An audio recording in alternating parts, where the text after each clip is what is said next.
اعوذ باللہ من الشیطان الرجیم بسم اللہ الرحمن الرحیم السلام علیکم ورحمۃ اللہ وبرکاتہ۔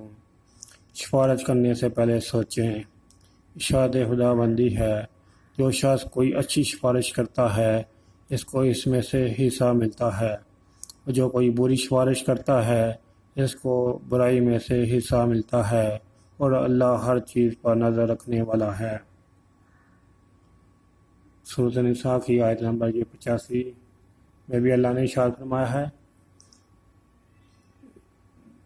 اس کا مطلب یہ ہے کہ سفارش کے نتیجے میں جب کوئی نیک کام کرے گا تو اس کا ثواب کام کرنے والے کو بھی ملتا ہے، اور اس میں سفارش کرنے والے کو بھی اس میں ثواب کا حصہ ملتا ہے۔